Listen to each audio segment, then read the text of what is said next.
ka ng nobya niya. Silang dalawa. Dahil silang talaga nagmamahalan. Pag hindi niyo ako tinulungan, magpapakamatay ako! Bessie! Anak. Huwag mong gagawin yan.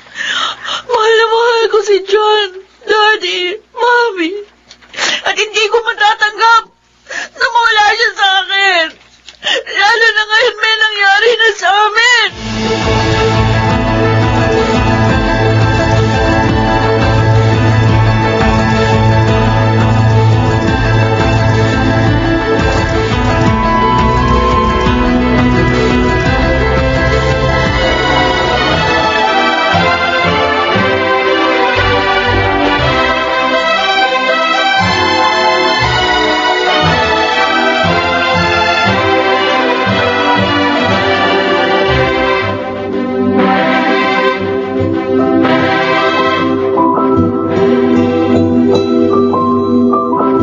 John, tulog na tayo. Antok na ako eh. Patulog ka na. Hindi ko dalang higaan. Ito naman. Honeymoon natin ngayon. Alam mo, hindi ako masaya sa pagpapaksal sa'yo. Inukso mo ako para mapikot. Pinilit lang ako ng daddy mo. Binantaan ang buhay ko. Kaya ako lang naman nagawa yun. Dahil sa pagmamahal ko sa'yo. Sana tanggapin mo na ako bilang asawa mo. Pangako, gagawin ko lahat para maging maligaya ka. Huwag mo kong hawakan. Itong tandaan mo. Pagsisisihan mo na pinilit mo ko. Pagsisisihan mo.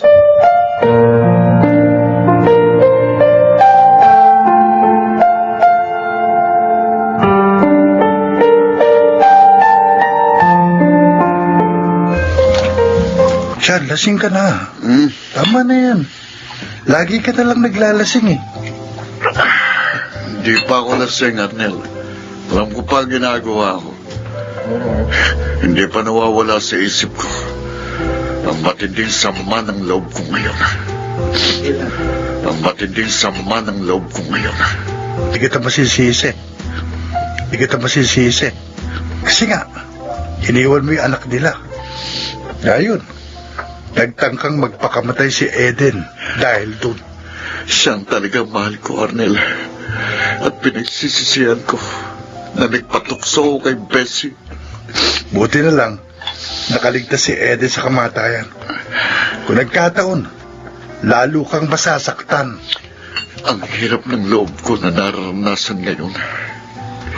Kaya, ipararanas ko rin kay Bessie. Isinusumpa ko yan.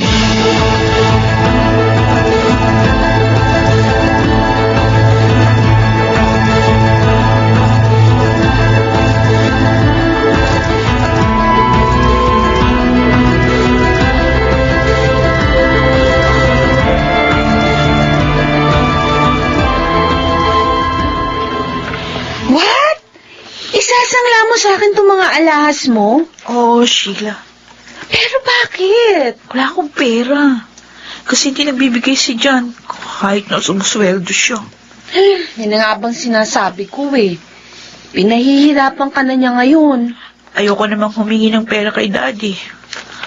Lalo lang siya magagalit kay John. Paano gagawin mo, Bes? Baka maubos yung alahas mo sa kasasangla niyan. Magtatrabaho ko uli sa company namin. Sasabihin ko kay Dad. Gagawin ko yun para lang malibang. Ay, huwag kang magagalit ha. Kaibigan mo ako. Kaya nagmamalasakit ako sa'yo.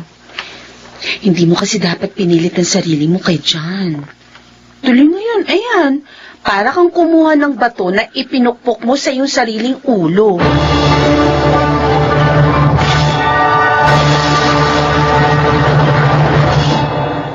John? Ano to, ha? Ano to? Oh, nakita mo na pala. Ano? Isa ko pang cellphone yan.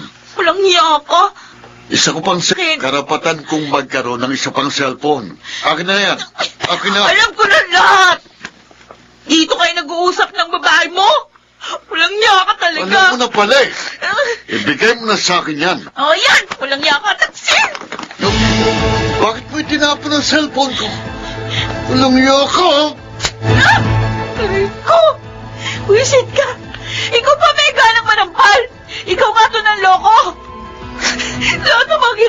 ako para maging ideal wife sa'yo. Bakit lahat ng mga ginagawa nito ko? Una mo kong sinaktan, Bessie. Kami ni Eden. Kaya gumaganti lang ako.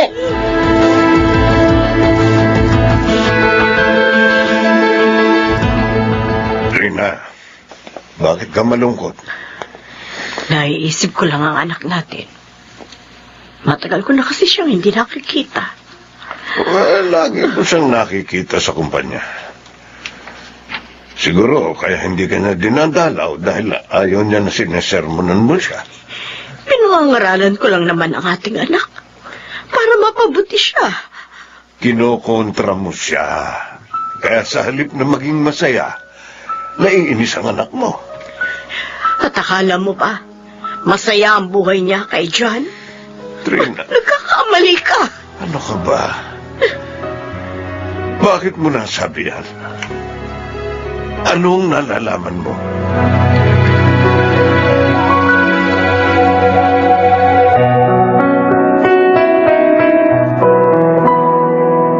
Hello, Tito Petrus? Napatawag po kayo. May gusto lang akong alamin sa'yo, Sheila. Po? Ano po yun? Best friend ka ng anak ko. Kaya ikaw ang naisip kong tanungin. Tungkol sa tunay na kalagayan ni Bessie kay John, Tito? sabihin mo sa akin, sinasaktan ba ng lalaking yun ang anak ko? Pasensya na po, Tito, pero wala naman pong sinasabing ganun sa akin si Bessie. Siguro mas mabuti po kung siya na lang ang tanungin nyo.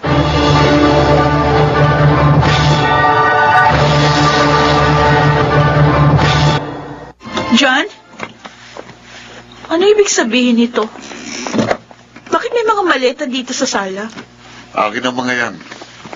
Bakit nakalabas ang mga yan? Kahit pala matalino ka, may pagkatanga ka pa rin, no? John, Aalis na ako. Hindi ko na makakayang makasama ka. wag! Anong wag na? Huwag mo akong iiwan. Ano ba dapat kong gawin para matanggap mo na asawa mo na ako? Wala. Dahil kahit ano pang gawin mo, at kahit magsumbong ka pa sa daddy mo, hindi kita magagawang mahalin. John, At hindi na magbabagong isip ko. Hihiwalayan na kita. wag, John! Gusto mong subukan? Wag. Sige, magsumbong ka. Sabihin mo sa daddy mo na hiniwalayan kita para mapatunayan mo na handa na akong mamatay ngayon kaysa magsama pa sa'yo. Oh, John, huwag ka umalis! Huwag mo akong iwan! John!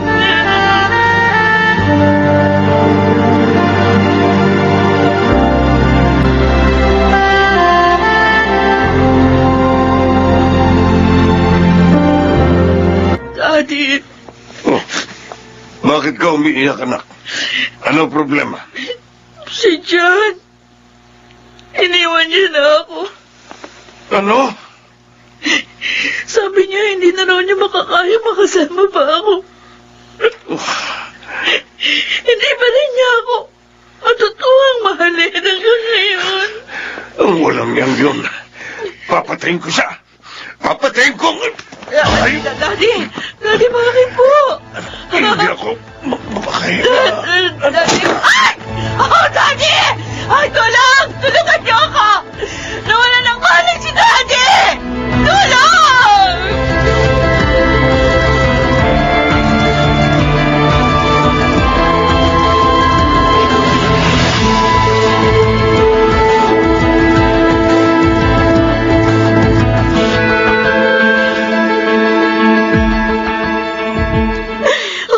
Petrus, sasama ko. Bakit ba naman ako iniwan? Daddy, di kayo dapat wala. Paano na kami ngayon ni Mami?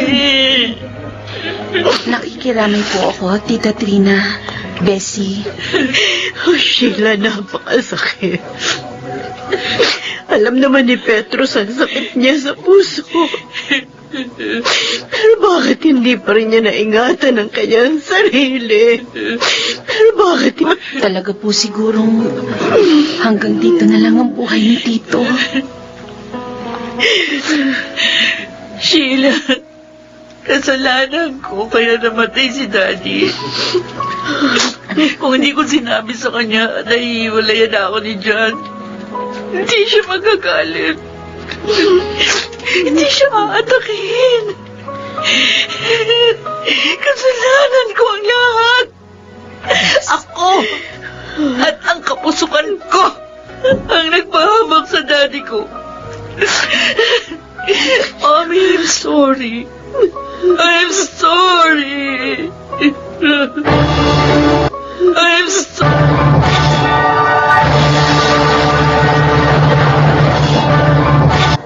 Napakasakit para sa akin ang pagpanaw ni Daddy. Dahil alam ko, kasalanan ko kaya nangyari yun. Ngayon, kami na lamang ni Mami magkasama. Pinipilit kong kalimutan ang kabiguan at kalungkutan. Pait ang lasa ng pag-ibig na hinog sa pilit. Huwag sanang kalilimutan yan ng mga nagmamahal. Mga nagsiganap, Phil Cruz, Chiquit del Carmen Amor, Yunel Benamin, Jeneline Villacruz at Rosana Villegas sa papel na Bessie. Naglapat ang angkop na tunog Jerry Montiel, sa musika Buboy Salonga, supervisyong teknikal Eric Lucero at Bong Muyar, creative consultant Phil Cruz, production assistant Anching Cruz. Ito'y mula sa panulat ni Thelma Corporal Alcantara. Sa direksyon, June Martin Ligaspi at Maynard Landicho Jr. Ito ang aking buhay.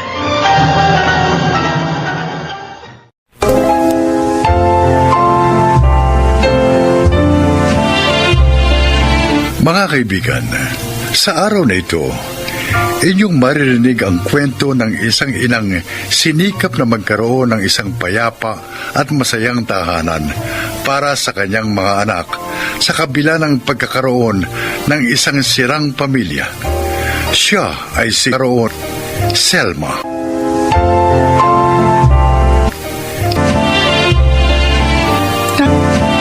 Punan ng pagkakaroon ng isang sirang tahanan na magsimpunan tungkol sa kolehiyo ang aking mga anak. Hindi ko inaasahang makakaranas sila ng diskriminasyon dahil lamang produkto sila ng isang broken home. Nay! Oh, anak, bakit? Ano mo yata umuwi? Kala ko ba may interview ka ngayon sa scholarship na inaplayan mo? Bakit ka umiiyak? Naipasa ko naman po yung interview. Oh. Pero hindi po ako tinanggap sa scholarship na in-applyan ko. Ha? Pero bakit?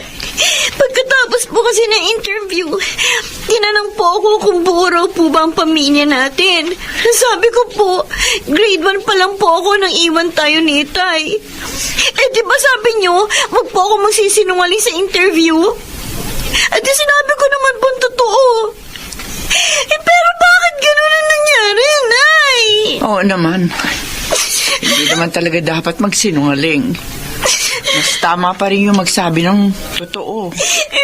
Naman, paano na yan? Anak. Yung scholarship lang po na yun ang pag-asa ko para makapag-aral ako ng college.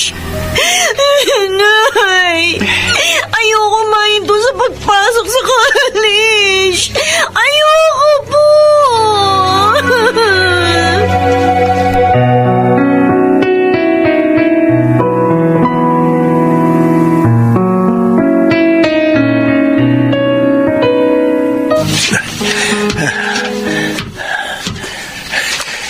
Talagang hindi mo pa rin makakalimutan yung interview sa atin sa Dean's Office nung papasok pa lang tayo sa First Year College, no man? Yung una kasing pagkakataon na nagsinungaling ako sa buong buhay ko, Enzo. At hindi alam yun ni Inay. Alam mo na naman ang motto ni Inay. Kailangan palaging magsabi ng totoo. Pero minsan yata kailangan talagang magsinungaling, no? Kung sinabi ko kasing ulila na ako sa tatay, pero buhay pa nga si Itay, lalo lang magiging komplikado eh. Jack, itatanong pa nila kung nasan si Itay. Bakit hindi namin kasama sa bahay at kung ano-ano pa.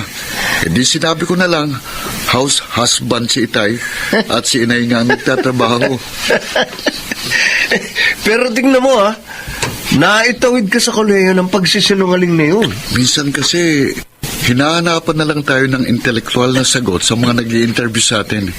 Naaalis sila kapag higit sa sagot na gusto nilang marinig ang maibibigay natin. Ang mahirap lang, kapag nakakita nilang mahusay ka sumagot, hindi ka na nila titigilan ng mahihirap na tanong.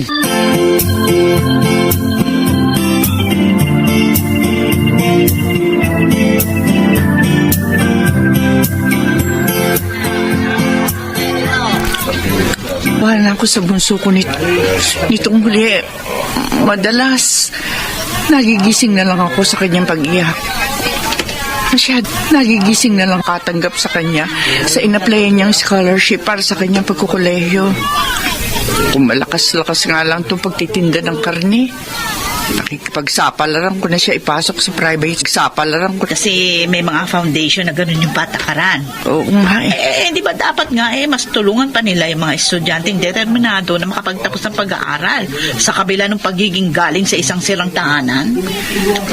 Pagiging galing. Sumasama rin ang loob ko kapag may nababalitaan akong mga ama na inaabandona ang kanilang pamilya.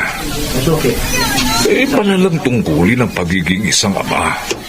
At ang pagiging isang mabuting halimbawa ang isa sa pinakamahusay na paraan na maipakikita nila sa kanilang mga anak para lumaking mabubuting tao ang mga ito at may takot sa Diyos.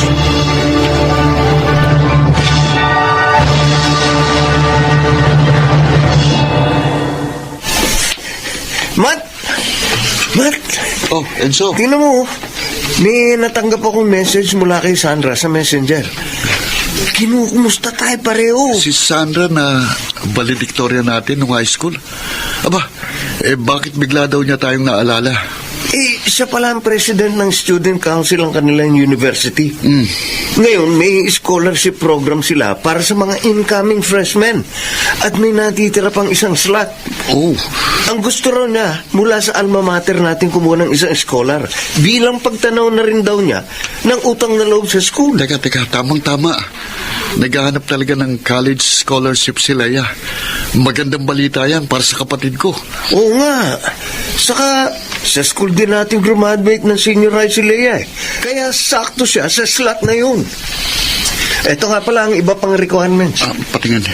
Ipinasa na rin ni Sandra sa messenger, pati yung office ng student council. Binigay na rin niya. Ako, tiyak na matutuwa si Leia sa ibabalita ko sa kanya. Mabubuhayan ng loob ang kapatid ko.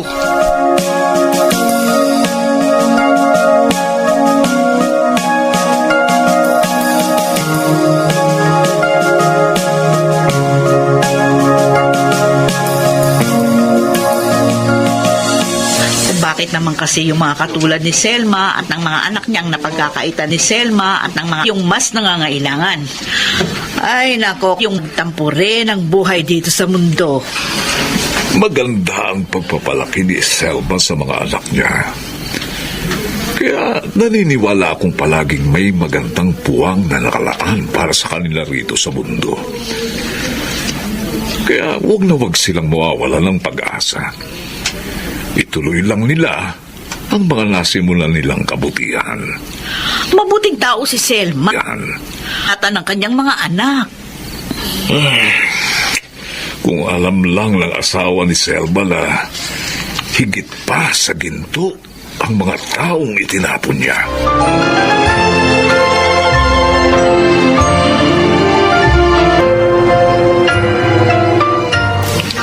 Tamang-tama, kuya.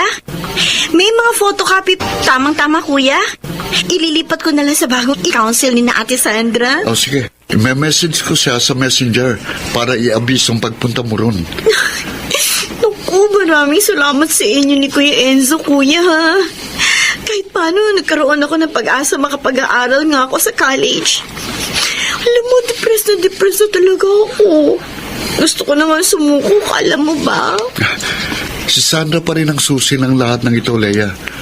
Mabait din kasi nung kaklase pa namin yun ni Enzo. Noong pa mga magkakasama kami sa high school. Talagang matulog mo isa sa mga estudyanteng nangangailangan. Oo, tatandaan ko. Palagi rin siya sumisilip sa room namin noon. Kung meron kaming hindi naiintindihan sa mga subject, tinuturuan niya kami noon. Basta, mag-review ka pa rin ha. May entrance exam yung scholarship na yan. Tiyak na may interview rin. Pero sumagot ka na lang kung anong nasa puso mo. Paano kung kailangan ko magsinungaling para lang maipasa yung interview, kuya? Siguro, pinakamainam pa rin magsabi ng totoo. Mas nagbubukas kasi ng mga opportunity ang pagiging matapat. Basta't maniwala ka lang sa sarili mo, sa kakayahan mo. Oo, minsan, pwede tayong magtagumpay sa una nating pagsisinungaling.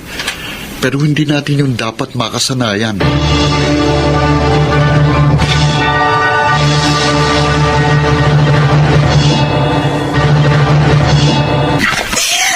Bakit?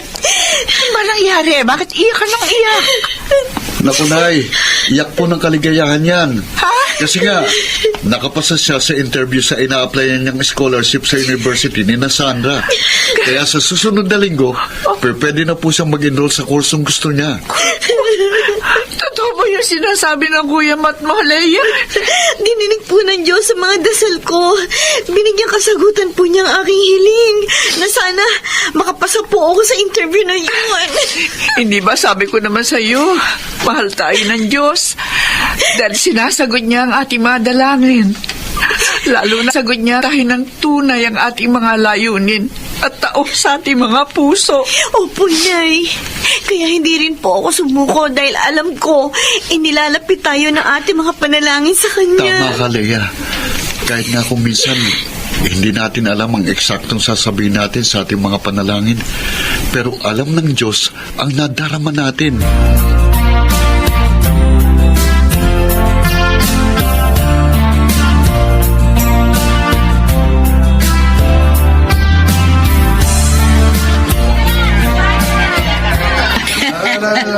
Hindi talaga matapos-tapos yung pag-iyak mo dahil sa pagkakapasa ni Leia doon sa in-applyan niyang scholarship, ano? Paano naman? Huling pag-asa na nga kasi namin. Paano? Paano naman? Kaya hanggang ngayon, para pa rin akong nakatuntong sa ulap sa napakagandang biyayang yun. Oo nga. Kaya kahit sa kabila ng maraming problemang pinagdadaanan niyong mag-iina sa buhay, huwag kang bibitiw sa pag-asa sa iba. Pasasaan ba't magiging maayos din ang buhay niyo sa inaharap? Dahil habang may pag-asa, tiyak na laging may bagong pagkakataong magbibigay sorpresa sa inyong mag-anak. Laging may darating na isang bagong araw para sa inyo. Basta kami ni Luis, nandito lang kami palagi para sa inyong mag-iina. Mananatili nyo kaming kaagapay. Lalo pa sa magaganda nyong layunin sa buhay. Alam niyo bang kasama kayong mag-asawa sa pinagpapasalamat ko sa itaas? Kayo ang naging sandigan ko sa mga sandali ng kagipitan. Biyaya kayo ng langit para sa aming mag-iina.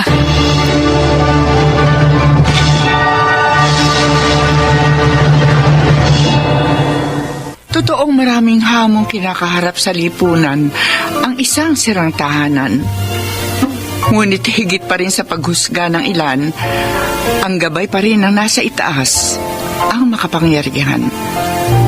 Lalo na sa katulad naming mag-iina na hindi natatapos sa mga pangarap. Patuloy na pinakikipaglaban tapos sa mga pangarap. Sa ngayon, magtatapos na si Matt sa kanyang huling taon sa kursong architecture. Samantalang kasalukuyan naman nagsisikap si Leia sa pag-maintain sa kanyang scholarship sa kolehiyo. Si Leia sa komersyo. Marami pa magagandang pangarap ang aking mga anak. At bilang isang ina, lalagi lang ako nakasuporta sa kanila. Ako si Selma. At ito ang aking buhay. Ang pamilya ang pangunahing institusyon sa lipunan. Subalit sa maraming hindi maunawa ang dahilan. Kung kaya hindi maiwasan ang pagkakawatak-watak ng mga miyembro nito. Gayunpaman, hindi pa rin madamot ang tagumpay mula sa isang sirang tahanan tulad ng isang buo at normal na pamilya. Mga nagsiganap, Chiquit del Carmen Amor, Rosana Villegas, Lionel Benjamin, June Martin Legaspi, at Susan Robles sa papel na Selma. Naglapat ng angkop na tunog Jenny Mutia sa musika ni Buboy Salonga. Supervisyong teknikal Eric Lusoy Salonga. Creative Consultant Phil Cruz. Production Assistant Anshing Cruz. Ito'y mula sa panulat ni Sel Barlam. Sa direksyon Salvador M. Royales. Ito ang aking buhay.